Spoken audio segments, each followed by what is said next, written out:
Praise the lord. ఈరోజు దేవుని యొక్క వాగ్దానం, రక్తము చిందింపకుండా పాపక్షమాపణ కలుగదు.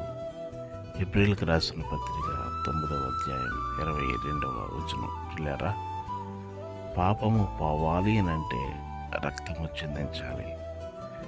అది కేవలము నిర్దోషమైన, నిష్కలంకమైన, పవిత్రమైన రక్తమై ఉండాలి. మనిషిని యొక్క పాపము కడగబడాలి లేదా పాపము విమోచించబడాలంటే ఒక పరిశుద్ధిని రక్తం మాత్రమే అవసరమైనది. ఆ పరిశుద్ధిని రక్తమే ప్రభు అయిన యేసుక్రీస్తు రక్తం.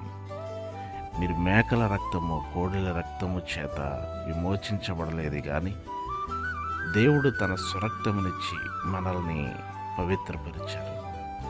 తన స్వరక్తము చేతనే మనల్ని పవిత్రపరిచారు.